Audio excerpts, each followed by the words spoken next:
का एग्ज़ाम देना है तो यह गलत है। दरअसल यह सिविल सर्विस एग्ज़ामिनेशन है। इसमें आईएएस, आईएफएस, आईपीएस सहित कुल 24 तरह की सर्विसेज के लिए सिलेक्शन होता है। इस एग्ज़ाम को यूपीएससी कंडक्ट करवाता है, मतलब यूनियन पब्लिक सर्विस कमीशन। यह एक कॉन्स्टिट्यूशनल बॉडी है। सवाल यह है कि जितने भी आईएएस और आईपीएस बनते हैं उन्हें जॉब किस चीज़ की मिलती है, किस विभाग में काम करते हैं। तो जितने भी DM, commissioner, deputy commissioner, department के हेड होते हैं वे सभी आईएएस होते हैं। विभाग के सेक्रेटरी, प्राइम मिनिस्टर के सेक्रेटरी आदि। आईपीएस कैडर के लोग पुलिस में अफसर बनते हैं। अब आपको सिविल सर्विस एग्ज़ाम कैलेंडर दिखाता हूँ। एक साल पहले ही पूरा कैलेंडर आ जाता है। इससे पता चलता है कि कब कौन सा एग्ज़ामिनेशन है और कब फॉर्म भरना है। एज क्राइटेरिया को लेकर ज़्यादातर स्टूडेंट्स में कन्फ्यूजन रहता है। तो देखिए, जनरल के लिए 21 से 32 ईयर, ओबीसी के लिए 21 से 35 ईयर और एससी व एसटी के लिए 21 से 37 ईयर एज क्राइटेरिया है। अगर आप जम्मू एंड कश्मीर से हैं तो इसमें जनरल के लिए मैक्सिमम 37 एज है। फिजिकल चैलेंज्ड पर्सन के लिए 42 ईयर्स और जो डिसेबल्ड हैं जैसे ब्लाइंड, डेफ हैं तो जनरल में 37, ओबीसी में 38 और एससी एसटी में 40 ईयर तक मैक्सिमम एज लिमिट है। आपको पता होना चाहिए कि फॉर्म भरने के लिए आपके पास कितना टाइम है। अगला सवाल है कि क्वालिफ़िकेशन क्या होगी। सबसे बेस्ट पार्ट इस एग्ज़ाम का क्वालिफ़िकेशन है। इसके लिए किसी कॉलेज या यूनिवर्सिटी का टॉपर होने की ज़रूरत नहीं है। किसी आईआईटी या आईआईएम से पढ़ने की भी ज़रूरत नहीं है। सीधी बात है कि अगर आप ग्रेजुएट हैं तो सिविल सर्विस एग्ज़ाम दे सकते हैं, चाहे बीए किया हो या मेडिकल या इंजीनियरिंग, इससे कोई मतलब नहीं है। कोई परसेंटेज की भी रिक्वायरमेंट नहीं है। आप जस्ट पास हों किसी भी डिग्री कोर्स में, ग्रेजुएट हों किसी भी सब्जेक्ट में, चाहे वह बीए हो, बीकॉम हो, बीएससी हो या बीटेक, तो आप यूपीएससी का एग्ज़ाम दे सकते हैं। माइंड से निकाल के चलिए कि टॉपर ही क्वालिफाई कर सकते हैं। हाँ, जो स्टूडेंट्स फाइनल ईयर में हैं वे भी इसके लिए अप्लाई कर सकते हैं। एक और बात कि कैंडिडेट सिटीजन ऑफ इंडिया हो। आईएएस और आईपीएस के लिए सिटीजन ऑफ इंडिया मस्ट है, बट अदर देन सर्विसेज जैसे आईएफएस, आईआरएस आदि में नेपाल, भूटान, पाकिस्तान के माइग्रेट हो सकते हैं। अब बात आती है अटेम्प्ट की, मतलब कितनी बार एग्ज़ाम में शामिल हो सकते हैं। तो जनरल के लिए 6 अटैम्प्ट होते हैं, ओबीसी के लिए 9 अटैम्प्ट और एससी व एसटी के लिए till the age of limit. Same condition Jammu and Kashmir वालों के लिए है। अब एक और बात जिसको लेकर स्टूडेंट्स में काफ़ी कन्फ्यूज़न रहता है।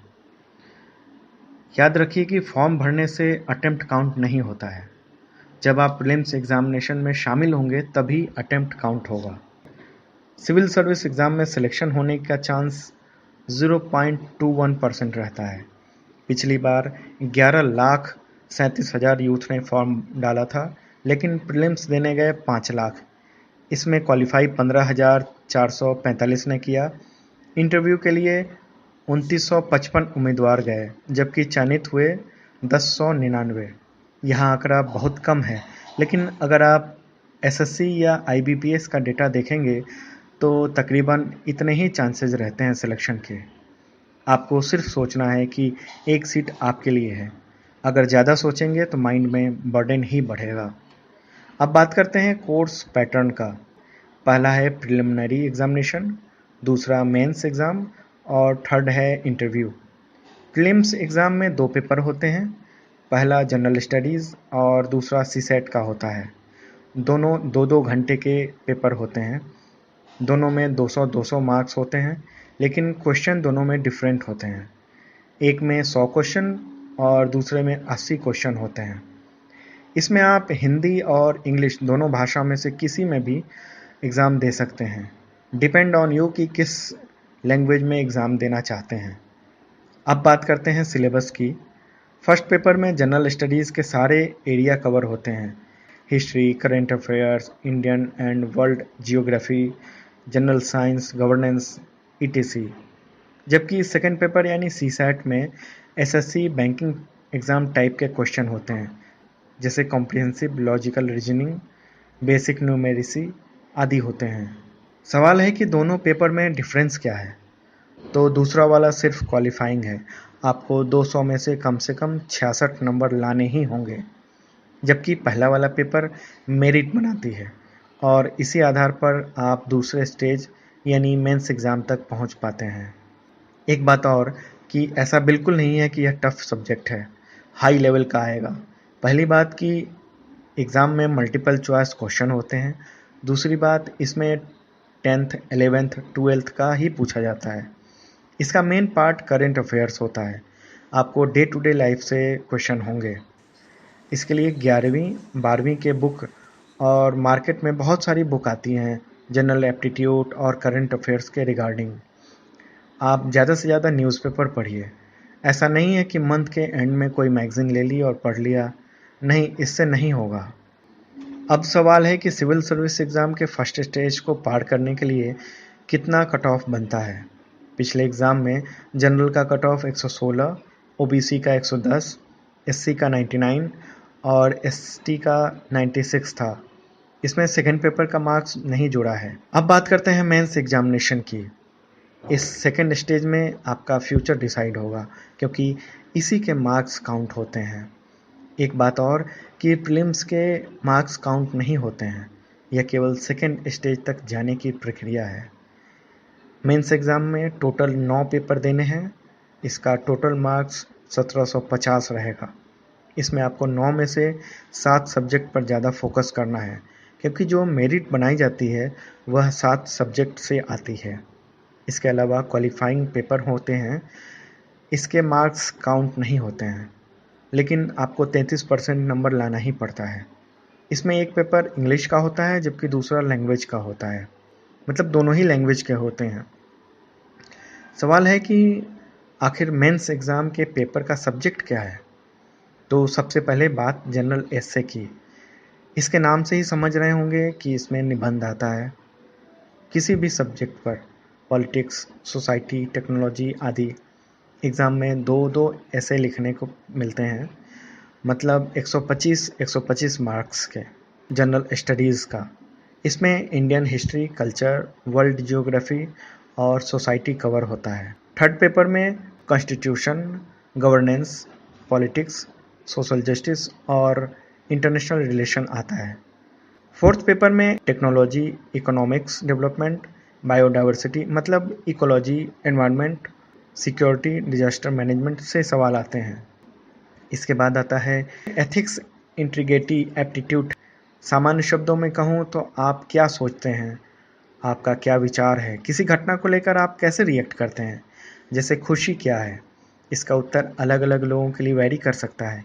एक सैनिक के लिए मोर्चे पर जीत उसकी खुशी हो सकती है, एक छात्र के लिए एग्ज़ाम में टॉप करना हैप्पीनेस हो सकती है।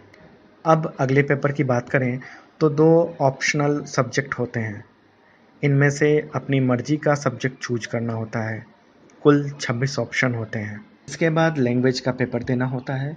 एक इंग्लिश और दूसरा कोई भी आपका लोकल लैंग्वेज हो सकता है, लेकिन वही लैंग्वेज जो संविधान में देखने को मिलता है। ध्यान दीजिए कि लैंग्वेज के दोनों पेपर केवल क्वालिफाइंग हैं, मतलब 33% नंबर लाना ही है, लेकिन इसके नंबर मेंस में नहीं जुड़ेंगे। अब सवाल है कि मेंस एग्ज़ाम में कट ऑफ कितना होता है। पिछली बार टोटल 1750 मार्क्स में से जनरल के लिए कट ऑफ 787 गया, जबकि ओबीसी के लिए 745, एससी के लिए 739 और एसटी के लिए 730। यह कट ऑफ देखकर आपको लग रहा होगा कि यह काफ़ी कम है, लेकिन हकीकत यह है कि इस एग्ज़ाम में एक एक नंबर लाना टफ है। एक एक नंबर पर रैंक बदल जाती है। मेंस एग्ज़ाम को क्लियर करके आप थर्ड स्टेज में पहुंच जाते हैं। इसे पर्सनालिटी टेस्ट कहते हैं और आम भाषा में इसे इंटरव्यू कहा जाता है। सबसे ज़्यादा स्टूडेंट्स यहीं पर रिजेक्ट हो जाते हैं। जिन लोगों ने इंटरव्यू दिए हैं उनका कहना है कि lack of confidence, way of talking पर मामला गड़बड़ हो जाता है। सिविल सर्विस एग्ज़ाम के लिए पिछली बार कितना कट ऑफ रहा, तो जनरल के लिए 988, ओबीसी के लिए 951, एससी के लिए 937 और एसटी की बात करें तो 920 कट ऑफ गया। 2025 मार्क्स में से निकल कर आया है। जो मेंस और इंटरव्यू के मार्क्स हैं। अब सवाल उठता है कि कुल कितने सिलेक्शन हुए। तो पिछले एग्जामिनेशन यानी 2016 में टोटल 1099 सिलेक्शन हुए। इनमें 500 जनरल, 347 ओबीसी, 163 एससी और 89 एसटी में। अब देखिए कि किस कैटेगरी में कितना सिलेक्शन हुआ, मतलब कितने लोग आईएएस बने। अगर आप अंडर 100 रैंक में हैं तो चांसेस रहते हैं कि आप आईएएस बन जाएं।